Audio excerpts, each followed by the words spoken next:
욥기서 24장에 있는 이 말씀을 통해서 하나님께서 주시는 은혜를 우리가 함께 나누기를 원합니다.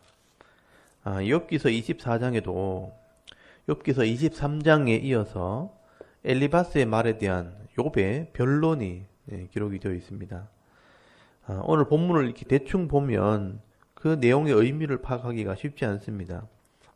오늘 본문이 어떤 내용인가 하면 악인들을 심판하시는 하나님에 대해서 욥이 말씀을 하고 있습니다. 하나님께서는 악한 사람들을 반드시 심판하시는 분이지만 사실 그 심판의 날을 우리가 잘 알지 못한다는 것입니다. 그래서 인간의 이 짧은 시각으로 보면 이 땅에서는 악한 자들이 가난한 자들에게 강포를 행하고 또 포악을 행하지만 더 잘 살고 더 큰 힘을 가지고 그냥 멀쩡하게 살아가는 것처럼 보인다는 겁니다. 그런데 하나님의 시각에서 볼 때는 이런 악한 자들이 영원히 잘 살지 못한다는 것입니다. 하나님의 정한 때에 반드시 심판하시는 것입니다. 욥이 왜 이런 말을 하는가 하면 결국 내가 당하는 이런 고통과 재앙은 이런 악인들이 당하는 심판과는 다르다는 것입니다. 나는 지금 비록 고난을 당하고 있지만 이런 악한 자들이 당하는 환난과는 다르다는 것을 지금 이야기하고 싶은 것입니다. 그래서 1절에 나오는 이 욥의 질문을 한번 또 잘 보시기 바랍니다. 1절에 보면 어찌하여 전능자는 때를 정해 놓지 아니하셨는고 그를 아는 자들이 그의 날을 보지 못하는고 라고 욥의 말을 시작을 합니다. 여기 때는 이 악인을 심판하는 그 때를 말하는 것입니다.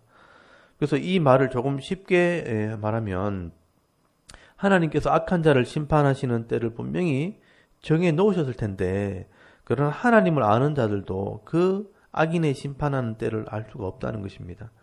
그래서 얼른 보면 이 땅에는요 악한 사람들이 가난한 자를 학대하고 속여 빼앗으며 악을 행하는데도 그냥 잘 사는 것처럼 보인다는 것입니다. 그러나 우리는 잘 모르지만 하나님께서는요 이런 악한 자들을 반드시 심판할 계획을 가지고 계신다는 것을 지금 이야기를 하는 것이죠. 그래서 2절부터 보시면 세상의 악한 자들이 죄를 짓는 이런 형태, 이런 삶의 모습을 지금 이야기를 합니다. 2절을 보시면요. 어떤 사람은 할 때 이 어떤 사람은 악인을 말합니다. 악인들은 땅에 경계표를 옮기며 양떼를 빼앗아 기르며 고아의 나귀를 몰아가며 과부의 소를 볼모 잡으며 가난한 자를 길에서 몰아내나니 세상에서 학대받는 자가 다 스스로 숨는구나 라고 말씀을 합니다.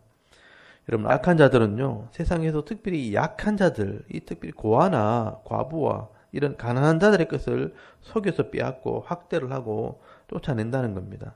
그러면 이런 가난한 자들은요 5절에 보시면 광야에서 나귀처럼 빈들을 돌아다니면서 양식을 구하게 된다는 겁니다. 거처가 없어서 들판을 다니면서 악한 사람들이 남긴 것을 얻어먹고 옷도 없이 더위와 추위를 무릅쓰고 다니다가 소나기를 만나면 바위 틈에서 숨어서 비를 피하며 살아간다 이렇게 말씀을 합니다. 그리고 9절에 또 악한 사람들의 삶을 이야기합니다. 어떤 사람은 또 이 악한 사람들이죠. 악한 사람들은 고아를 어머니 품에서 빼앗으며 가난한 자의 옷을 볼모 잡음으로 그들이 옷이 없어 벌거벗고 다니며 곡식 이삭을 나르나 굶주리고 그 사람들의 담 사이에서 기름을 짜며 목말라 하면서 술터를 밟느니라 라고 말씀을 합니다. 여러분 이런 악한 자들은 가난한 자의 노동력을 착취하면서 제대로 된 대우를 하지 않을 때 결국 가난한 사람들이 고통 속에 살아가게 된다는 것입니다.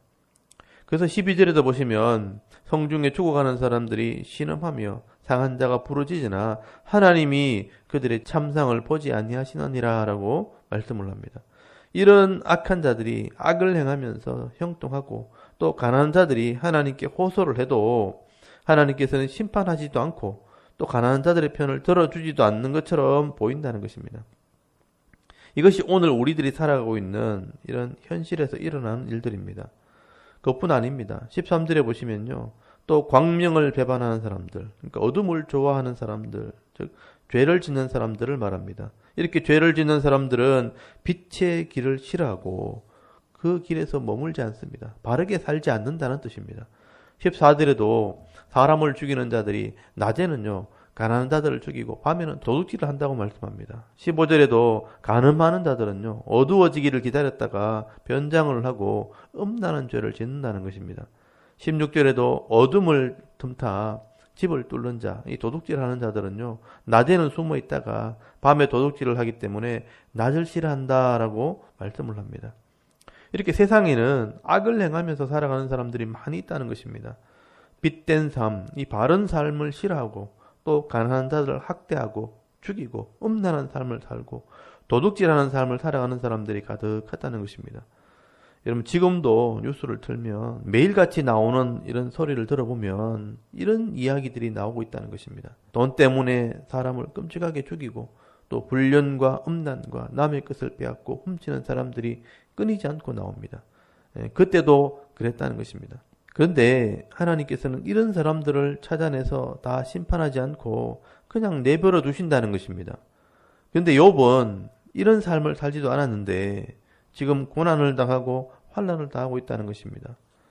여러분, 이 말은 나는 이런 악한 자들이 아니다라고 지금 말하는 것입니다. 그래서 욥은 이런 세상의 악한 자들이 다 멀쩡하게 사는 것처럼 보이지만 하나님께서는요, 1절에서 말씀했던 것처럼 악인을 심판할 때를 정해 놓으셨다라고 말씀을 합니다. 그 때가 되면 하나님께서 반드시 이런 악인들을 심판하신다는 것입니다. 그래서 여러분 18절부터 보시면 이런 악인들의 심판을 이야기를 하기 시작합니다. 그들은 할 때 이 악한 자들이죠. 악한 자들은 물 위에 빨리 흘러가고 그들의 소유는 세상에서 저주를 받나니 그들이 다시는 포도원 길로 다니지 못할 것이라. 가뭄과 더위가 눈 녹은 물을 곧 빼앗나니 소리 범죄자에게도 그와 같이 하느니라. 모태가 그를 잊어버리고 구더기가 그를 달게 먹을 것이라. 그는 다시 기억되지 않을 것이니 불의가 나무처럼 꺾이리라 라고 말씀을 합니다. 하나님께서 이 땅에서 심판을 하시면 여러분 홍수에 쓸려가듯이 악인들의 소유를 다 쓸어버리고요. 더위에 물이 다 말라가듯이 수월, 이 죽음이 범죄자에게 임하게 하신다라고 말씀을 하는 겁니다. 그리고 구더기가 그를 먹고 병들어 죽는다는 겁니다. 사람들이 기억하지 못할 정도로 불의가 나무를 꺾듯이 꺾어버림을 당할 것이라 이렇게 말씀을 합니다. 그리고 22절에 또 보시면 그러나 하나님이 그의 능력으로 강포한 자들을 끌어내시나니 일어나는 자는 있어도 살아남을 확신은 없느니라 이렇게 말씀하죠.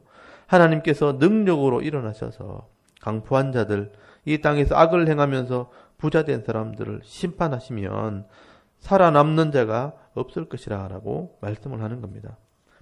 그래서 23절, 24절에 이 땅에서 부자가 잠깐 동안 잘 되는 것처럼 보이지만 반드시 심판하신다는 것입니다.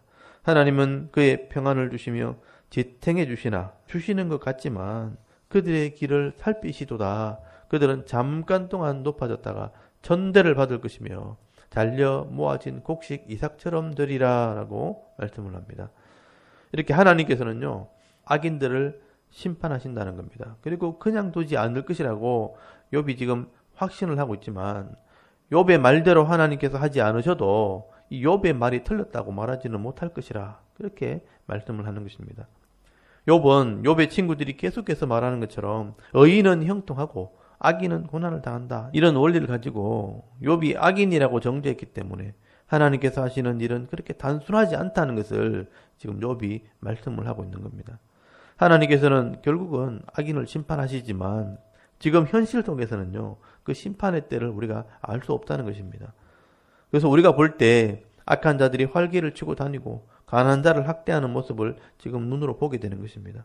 욥은 이런 불합리한 세상 속에서 의인에게 복을 주시고 악인을 심판하시는 그 하나님을 지금 믿고 있는 것입니다.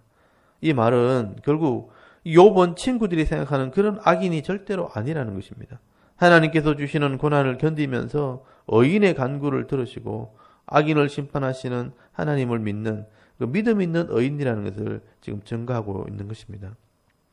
여러분 전도서 3장에도 보시면요, 솔로몬도 이런 고민을 했습니다. 이 땅에 살면은 우리가 알지 못하지만 하나님이 정해놓으신 그 때가 다 있다는 것입니다. 범사에 기한이 있고 천하만사가 다 때가 있나니 사람이 날 때가 있으면 죽을 때가 있고 심을 때가 있으면 심은 것을 뽑을 때가 있다라고 말씀을 합니다. 그런데 하나님께서 이 때를 다 아름답게 만들어 놓으셨다는 것입니다. 전도서 3장 11절에 보시면 하나님이 이 모든 것을 지으시되 때를 따라 아름답게 하셨고 또 사람에게는 영혼을 사모하는 마음을 주셨느니라. 그러나 하나님이 하시는 일의 시종을 사람으로 측량할 수 없게 하셨도다라고 말씀을 합니다. 왜 하나님께서 하시는 일의 이 시작과 끝을 알지 못하게 하셨는가? 이 전도서 3장 14절에 보면 하나님께서 행하시는 모든 것은 영원히 있을 것이라 그 위에 더할 수도 없고 그것에서 덜할 수도 없나니 하나님이 이같이 행하심은 사람들이 그의 앞에서 경외하게 하려 하심인 줄을 내가 알았도다라고 말씀을 합니다. 이 땅에서 악인들이 형통할 때 언제 심판을 받는지 또 의인이 고난을 받는데 언제 평안을 얻게 되는지 우리는 알 수가 없습니다. 그러나 하나님은 반드시 악인들은 심판하시고요. 의인들에게는 복을 받게 하시는데 그 때와 시간을 우리가 알 수 없는 겁니다. 그래서 우리가 하나님을 믿고 의지할 수밖에 없는 것입니다. 그러면 하나님께서 가장 아름다운 때에 그것을 이루어 주신다는 것입니다. 여러분 사람들은요 자기 욕심으로 모든 것을 이루려고 하지만 하나님께서 가장 좋은 때에 이것을 이루어 주시는 것입니다. 여러분 이것을 믿고 기다리는 것이 우리의 믿음이라는 것입니다. 여러분 욥은 이 믿음을 가지고 지금 당하는 고난과 이런 고통을 견디고 있는 것입니다. 여러분 오늘도 이런 욥의 인내와 믿음을 보시면서 우리도 이 땅에서 여러 가지 마음에 안 드는 일도 많고요. 또 힘든 상황들도 많지만 하나님께서 때를 따라 아름답게 해 놓으셨다는 이 말씀을 여러분 믿으시고 인내하고 기다리면서 이 믿음의 길을 끝까지 달려갈 수 있는 저와 여러분의 이런 신앙의 모습이 될 수 있기를 주의 이름으로 축원합니다. 아멘. 우리 잠깐 기도드리겠습니다.